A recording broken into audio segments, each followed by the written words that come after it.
Presenting the man who knew infinity. इस कहानी की शुरुआत होती है 20th सेंचुरी की शुरुआत से और ये कहानी एक सच्ची कहानी है। ये कहानी है रामानुजन की और ये उस वक्त की कहानी है जब हमारा देश अंग्रेजों के अधीन था, यानी कि हम अंग्रेजों के गुलाम थे। रामानुजन एक पढ़ा लिखा इंसान नहीं था, उसके पास कोई डिग्री नहीं थी, लेकिन फिर भी उसे मैथमेटिक्स में बहुत रुचि थी। वो मंदिर में जाकर मंदिर के फर्श पर मैथमेटिक्स के सम्स को सॉल्व किया करता, लेकिन उसे एक नौकरी की तलाश थी क्योंकि वो शादीशुदा है और उसे पैसे कमाने हैं। और इसी सिलसिले में वो एक आदमी के पास जाता है और अपनी मैथमेटिक्स की रिसर्च उसे दिखाता है। ये एक अंग्रेज होता है, वो उसे बोलता है कि हम तुम्हें इसका रिकमेंडेशन जरूर देंगे। रामानुजन बोलता है कि मेरी शादी हो चुकी है और मेरे पास रिकमेंडेशन है, मुझे जॉब चाहिए, और वो उसकी इंसल्ट करके वहां से निकाल देता है। रामानुजन बहुत ही गरीब है और उसे अपना घर चलाने के लिए पैसों की जरूरत है और जिसके लिए उसे नौकरी करनी पड़ेगी, लेकिन उसके पास कोई डिग्री नहीं है, इसीलिए उसे कोई भी नौकरी नहीं देना चाहता। और यहाँ तक कि शादीशुदा होने के बाद भी उसे गरीबी की वजह से, जगह कम होने की वजह से अपने दोस्त के साथ सोना पड़ता है। अब रामानुजन अगले दिन एक जगह और जाता है और वो अपनी मैथमेटिकल रिसर्च एक आदमी को दिखाता है। इसका नाम होता है नारायणा। नारायणा उसकी रिसर्च को देखकर काफी इम्प्रेस होता है और वो उसे सर फ्रांसिस के पास ले जाता है, जिसके लिए वो काम करता है, और वो नहीं बोलता है कि ये हमारा न्यू क्लर्क है। सर फ्रांसिस रामानुजन की हालत को देखकर कहते हैं कि ऐसा लगता है कि ये गलियों में रहता है, इसे ले जाओ यहाँ से। लेकिन रामानुजन कहता है कि मैं नंबर्स के साथ बहुत अच्छा हूँ और अभी मैं आपको सिर्फ एक कांच का टुकड़ा लग रहा हूँ, लेकिन बहुत जल्द आपको पता चल जाएगा कि मैं कांच का टुकड़ा नहीं बल्कि एक हीरा हूँ। और रामानुजन ऐसी बात इसलिए बोलता है क्योंकि उसे अपनी कैलकुलेशन पर, अपनी मैथमेटिक्स पर और अपने आप पर बहुत विश्वास होता है। और इसके बाद रामानुजन को वो जॉब मिल जाता है। इसके बाद रामानुजन अपनी माँ और अपनी पत्नी के लिए एक घर किराए पे लेता है ताकि वो सब साथ रह सके, और उसकी माँ और उसकी पत्नी वहां पर आ जाती है। वहां पर एक ही बेड होता है और वो अपनी पत्नी को बोलता है कि मैं जमीन पर सो जाऊंगा, मैं इसका आदी हूँ, तुम बेड पर सो जाना। और इसके बाद रामानुजन काम पर चला जाता है। काम पर जाने के बाद जब रामानुजन काम करता है, कैलकुलेशन करता है, तो वो एबिकस का यूज नहीं करता। एबिकस एक पुरानी तरह का कैलकुलेटर होता है। और जब मिस्टर नारायण उससे पूछते कि तुम इसका इस्तेमाल क्यों नहीं करते, वो कहता है कि इससे फास्ट मैं अपने दिमाग में कैलकुलेशन कर सकता हूँ। इस बात से मिस्टर नारायण काफी इम्प्रेस होते हैं, लेकिन वो उसे कहते हैं कि जब सर फ्रांसिस यहाँ पर आएंगे तो कम से कम इसे इस्तेमाल करने का बहाना यानी कि प्रिटेंड कर लेना, ताकि उन्हें लगे कि तुम इसका इस्तेमाल कर रहे हो। कुछ टाइम काम करने के बाद रामानुजन के बॉस को पता चल जाता है कि ये एक माइलस्टोन है, ये बहुत ही टैलेंटेड है, और वो उसे ये बोलता है कि मैं तुम्हारा काम आउट ऑफ इंडिया किसी से इंट्रोड्यूस करूंगा। और जब रामानुजन अपनी माँ और अपनी पत्नी को ये बात बताता है कि शायद उसे विदेश जाने का मौका मिले, इस बात से उसकी पत्नी खुश होती है, लेकिन उसकी माँ कहती है कि ऐसा नहीं हो सकता, हम ब्राह्मण हैं और हम समंदर पार नहीं कर सकते। इस बात से रामानुजन को डिसअपॉइंटमेंट होती है, लेकिन रामानुजन के साथ काम करने वाले नारायण उसे बोलते हैं कि तुम्हारा काम तुम्हारे साथ नहीं मरना चाहिए, ये बेमिसाल है, तुम्हें इसे पब्लिश करना चाहिए। और रामानुजन अपने काम की कुछ कॉपी G.H. हार्डी को, जो यूनिवर्सिटी ऑफ कैम्ब्रिज में एक फेमस मैथमेटिशियन है, उन्हें भेजता है। और G.H. हार्डी को रामानुजन का काम बहुत पसंद आता है, वो उसके काम में इंटरेस्ट लेते हैं। और G.H. हार्डी को रामानुजन का काम इतना पसंद आता है कि वो उसे इंग्लैंड बुला लेते हैं। और जब रामानुजन ये बात अपनी वाइफ को बताता है तो उसकी वाइफ बोलती है कि ये हमें मना है, हम समंदर पार नहीं कर सकते, और अगर हमने ऐसा किया तो हमारे बच्चों से कोई शादी नहीं करेगा, हमसे कोई बात नहीं करेगा। रामानुजन बोलता है कि मुझसे कोई बात ना करे, इससे मुझे कोई फर्क नहीं पड़ता, लेकिन तुम मुझसे बात करना। उसकी वाइफ बोलती है कि तुम मुझसे वादा करो, वहां जाने के बाद जल्द से जल्द तुम मुझे बुला लोगे। रामानुजन कहता है ठीक है। और अब रामानुजन को अपने बाल, अपनी चोटी भी कटवानी है और वो अपनी पत्नी से बोलता है कि इसे काट दो। हालांकि आज ये बात बहुत आम है, लेकिन उसके बालों को काट देती है। और उसके बाल देखने के बाद रामानुजन की माँ को बहुत दुख होता है, क्योंकि एक ब्राह्मण के बाल कटना मतलब पूरे समाज में उनकी बदनामी होना। लेकिन फिर भी उसकी माँ उसका साथ देती है। और जब रामानुजन इंग्लैंड जा रहा होता है तो उसकी माँ उससे बोलती कि कभी भी अपनी प्रार्थनाओं को मत भूलना और अपने खाने को अशुद्ध मत करना, यानी कि किसी भी तरह का नॉनवेज मत खाना। और इसके बाद रामानुजन अपनी पत्नी और अपनी माँ से अलविदा कहता है। और अब रामानुजन हिंदुस्तान के एक शहर मद्रास से इंग्लैंड की इतनी बड़ी यूनिवर्सिटी यानी कि यूनिवर्सिटी ऑफ कैम्ब्रिज तक पहुंच चुका है, जहां पर इस दुनिया का हर एक स्टूडियस बच्चा पढ़ना चाहता है। कैम्ब्रिज यूनिवर्सिटी में G.H. हार्डी के रामानुजन को बुलाने के इस फैसले में उनके साथ का कोई भी लेक्चरर, प्रोफेसर उनके साथ नहीं होता। वो सब ये सोचते हैं कि वो झूठ बोलता है, क्योंकि उसने जो भी डिटेल्स भेजी हैं, जो भी उसने फॉर्मूला सॉल्व करके भेजे हैं, उसका रामानुजन के पास कोई भी प्रूफ नहीं है।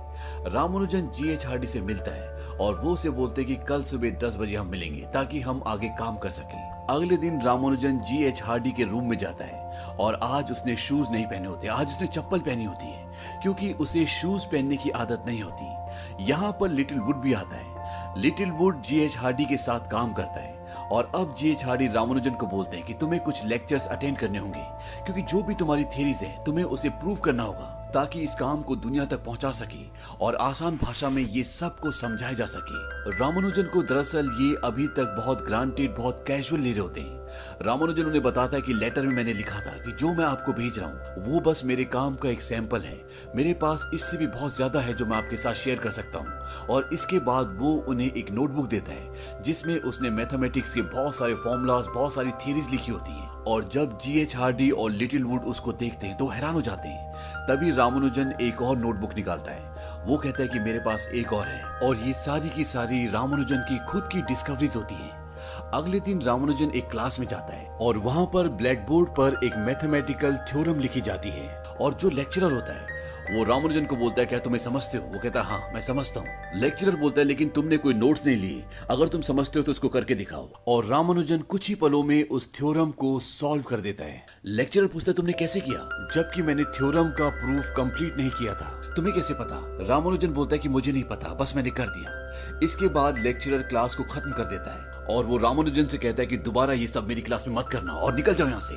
वो रामानुजन को वहां से निकाल देता है। जहां रामानुजन को उसके इस काम के लिए एप्रिसिएशन मिलना चाहिए था, वहीं उसकी इंसल्ट की जाती है और इस भेदभाव से रामानुजन को बहुत दुख होता है। और जब रामानुजन जीएच हार्डी के पास जाता है तो जीएच हार्डी उससे पूछते कि उस थ्योरम का जवाब तुम्हें कैसे पता चला जो लेक्चरर ने ब्लैक बोर्ड पे लिखी थी। रामानुजन बोलता है कि वो अपने आप मेरे दिमाग में आ गई, मुझे कुछ नहीं पता।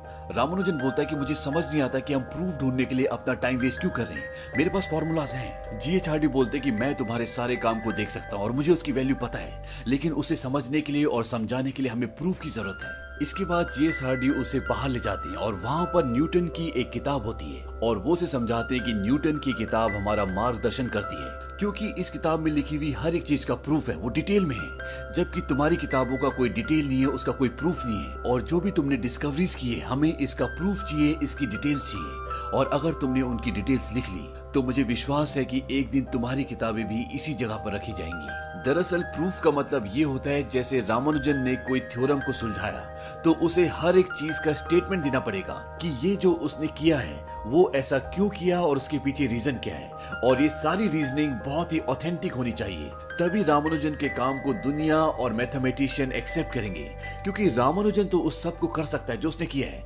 लेकिन दूसरे तभी कर सकते हैं जब हर एक चीज का प्रॉपर प्रूफ होगा। और जीएच हार्डी की बात रामानुजन को समझ में आ जाती है और इसके बाद वो अपने काम में जुट जाता है और वो कुछ थ्योरम्स के प्रूफ भी लेकर आता है, लेकिन उसमें कुछ गलतियां होती हैं। मिस्टर हार्डी उसकी हेल्प करते हैं, जिसके बाद रामानुजन की पहली मैथमेटिकल डिस्कवरी पब्लिश होती है और उसकी फोटो, उसका नाम न्यूज़पेपर में भी आता है और ये बात इंडिया तक पहुंच जाती है, जिससे रामानुजन की पत्नी को और उसकी माँ को बहुत खुशी होती है। अब सब कुछ सही चल रहा होता है, तभी इंग्लैंड में जंग शुरू हो जाती है और रामानुजन जानकी को पत्र भेजता है और उसमें बताता है कि इंग्लैंड में जंग शुरू हो गई है, ऐसे में उसका आना ठीक नहीं होगा। जानकी ठान लेती है कि वो इंग्लैंड जाएगी और इस बात की सूचना देने के लिए वो रामानुजन को चिट्ठी लिखती है जो उन तक कभी नहीं पहुंचती, क्योंकि उनकी माँ उसे छिपा देती है। रामानुजन की माँ को लगता है कि अगर जानकी यानी कि रामानुजन की पत्नी वहां चली गई तो रामानुजन कभी वापस नहीं आएगा। अब इंग्लैंड में जंग की वजह से लिटिल वुड को भी जंग में शामिल होना चाहता है, जो जीएच हार्डी के साथ काम करता है। और लिटिल वुड रामानुजन को बहुत पसंद करता है क्योंकि वो उसकी क्षमता जानता है। जाने से पहले वो एक चिट्ठी जीएच हार्डी को लिखता है। वो कहता है कि तुम्हारे पास रामानुजन है, ये किसी मिरेकल से कम नहीं है और हमें उसे जैकोबी से कंपेयर नहीं करना चाहिए। जैकोबी अपने वक्त के बहुत बड़े मैथमेटिशियन थे। लिटिल वुड बोलता है कि हमें उसे जैकोबी से कंपेयर नहीं करना चाहिए, बल्कि हमें उसे न्यूटन से कंपेयर करना चाहिए। और अब रामानुजन तुम्हारी जिम्मेदारी है, तुम्हें उसका ध्यान रखना होगा और जो भी उसका काम है वो दुनिया के सामने आना चाहिए। और जीएच हार्डी भी रामानुजन की हर तरह से मदद करते हैं क्योंकि वो जानते हैं कि ये एक माइलस्टोन है और ये मैथमेटिक्स की सारी हदों को पार कर सकता है। लेकिन जंग के माहौल में रामानुजन के साथ अच्छा व्यवहार नहीं होता, उसे लोकल पुलिस द्वारा मारा भी जाता है। लेकिन रामानुजन फिर भी इस माहौल में अपने काम को करता रहता है। धीरे धीरे रामानुजन की तबीयत खराब होना शुरू हो जाती है और जब वो डॉक्टर से अपना चेकअप करवाता है तो डॉक्टर उसे बताता है कि तुम्हें ट्यूबरकुलोसिस है। लेकिन रामानुजन ये बात जीएच हार्डी को नहीं बताता। साथ ही साथ जीएच हार्डी ने रामानुजन के लिए रॉयल सोसाइटी में मेंबर बनने के लिए जो अपील की थी वो भी खारिज हो जाती है। रामानुजन चारों तरफ से परेशानियों से घिर चुका है, उसकी तबीयत खराब है, उसकी अर्जी को खारिज कर दिया गया है और उसकी पत्नी का उससे कोई संपर्क नहीं है। इन सब बातों से वो बहुत फ्रस्ट्रेट हो जाता है और वो रेलवे स्टेशन पर जाकर ट्रेन के आगे कूद जाता है। लेकिन इससे पहले कि वो ट्रेन के नीचे आता, ट्रेन कंडक्टर उसे देख लेता है और वो ट्रेन रोक देता है। इसके बाद रामानुजन को हॉस्पिटल ले जाया जाता है और वहां पर जीएच हार्डी भी आते हैं और अब जीएच हार्डी को पता चल जाता है कि रामानुजन को ट्यूबरकुलोसिस है और वो ज्यादा दिन तक जिंदा नहीं बचेगा। डॉक्टर जीएच हार्डी को बताते हैं कि रामानुजन को अब कोई बचा सकता है तो सिर्फ प्रेयर्स, इसके अलावा इसका कोई इलाज नहीं है। वहीं जीएच हार्डी को ये बिल्कुल नहीं पता होता कि रामानुजन की जिंदगी में इतनी सारी मुसीबतें चल रही हैं। वो उसे कहता है कि अगर तुमने मुझे पहले बताया होता तो मैं शायद कुछ मदद कर पाता। रामानुजन को वो ये भी बोलते हैं कि मैं एक अच्छा दोस्त नहीं हूँ, मैं कभी भी नहीं था, मेरी जिंदगी सिर्फ मैथमेटिक्स है, इसके अलावा कुछ भी नहीं। इसके बाद रामानुजन जीएच हार्डी को बोलता है कि आपको पता है कि मुझे मैथमेटिक्स के नए नए आइडियाज कहाँ से मिलते हैं। वो कहते हैं हाँ। रामानुजन कहते हैं मेरे ईश्वर नामागिरी वो मुझसे बात करते हैं। जब मैं सोता हूँ, जब मैं जागता हूँ, जब मैं प्रे करता हूँ, वो सारे फॉर्मूलाज मेरे दिमाग में डाल देते हैं। क्या आप मुझ पे विश्वास करते हो? जीएच हार्डी बोलते कि मैं गॉड पर विश्वास नहीं करता, मैं ऐसी किसी चीज पर विश्वास नहीं करता जिसे मैं प्रूव ना कर पाऊं, लेकिन मुझे तुम पर विश्वास है। रामानुजन उन्हें थैंक्स बोलता है और वो कहता है कि मैं जल्द से जल्द उस काम को खत्म करना चाहता हूं जो मैंने शुरू किया है और उसके बाद मैं अपने देश, अपने घर वापस जाना चाहता हूं। आप मुझसे वादा कीजिए, चाहे मैं कहीं भी मरूं, आप मुझे वापस मेरे घर लेकर जाएंगे। जीएच हार्डी बोलते हैं कि तुम इतनी जल्दी मरने वाले नहीं हो। रामानुजन बीमार है, कमजोर है, फिर भी वो पार्टीशन थ्योरी ऑफ नंबर्स के प्रूफ्स पर काम करता है और वो अपने काम को कंप्लीट कर लेता है। और उसका काम देखकर कैम्ब्रिज यूनिवर्सिटी के बड़े से बड़े मैथमेटिशियन, बड़े से बड़े लेक्चरर सबके होश उड़ जाते हैं क्योंकि रामानुजन का काम बेमिसाल होता है और किसी को यकीन भी नहीं था कि वो इस काम को पूरा कर सकता है। और अब जीएच हार्डी एक बार फिर से चाहते हैं कि रामानुजन को रॉयल सोसाइटी की फेलोशिप मिले और इस बार उसे फेलोशिप मिल जाती है। हालांकि कई लोग अभी भी होते हैं जो नहीं चाहते कि रामानुजन को ये फेलोशिप मिले क्योंकि वो एक इंडियन है, लेकिन जीएच हार्डी के प्रयासों से उसे ये सम्मान मिलता है जो कि उसके लिए अपनी जिंदगी की बहुत बड़ी अचीवमेंट होती है। और इसके लिए रामानुजन को वहां पर बहुत सम्मान दिया जाता है और ये सम्मान उन लोगों के द्वारा दिया जाता है जो अपने अपने क्षेत्र में बहुत बड़े बड़े दिग्गज होते हैं। और इसके बाद रामानुजन जीएच हार्डी को अलविदा कहता है क्योंकि वो अपने देश आना चाहता है। जीएच हार्डी को इस बात का बहुत दुख होता है क्योंकि वो नहीं चाहते कि रामानुजन जाए, वो चाहते कि वो उनके साथ काम करे, लेकिन उसे अपने परिवार के पास जाना है। इसीलिए रामानुजन इंडिया, अपने देश वापस आ जाता है और वापस आने के बाद वो बीमारी से नहीं जीत पाता और 1 साल के अंदर उसकी मृत्यु हो जाती है। और जब रामानुजन की मृत्यु की खबर जीएच हार्डी को पहुंचती है तो इस बात से उन्हें बहुत दुख होता है क्योंकि उन्होंने कहीं ना कहीं अपनी जिंदगी का एक बहुत महत्वपूर्ण हिस्सा, बहुत महत्वपूर्ण दोस्त खो दिया था क्योंकि वो रामानुजन की शख्सियत से, उसके काम की ओरिजिनलिटी से बहुत ही प्रभावित थे। लेकिन अब रामानुजन इस दुनिया में नहीं रहा। मात्र 32 साल की उम्र में रामानुजन इस दुनिया को छोड़कर चला गया, लेकिन उसने मैथमेटिक्स की दुनिया में जो काम किए उसे रहती दुनिया तक याद रखा जाएगा। सन 1920 में रामानुजन की मृत्यु हुई और सन 1976 में उनकी एक खोई हुई नोटबुक मिली जिसमें ग्राउंड ब्रेकिंग फॉर्मूलाज थे और आज उन फॉर्मूलाज का इस्तेमाल ब्लैक होल के बिहेवियर को समझने में किया जाता है। ये आखिरी साल में बनाए थे। रामानुजन और जीएच हार्डी ने 5 सालों तक एक साथ काम किया और इन्होंने जो काम किया उसे जिंदगी में कभी भुलाया नहीं जा सकता। रामानुजन को बीथोवन से भी कंपेयर किया जाता है। तो ये थी कहानी रामानुजन की। उम्मीद करते हैं कि ये कहानी आपको पसंद आई होगी।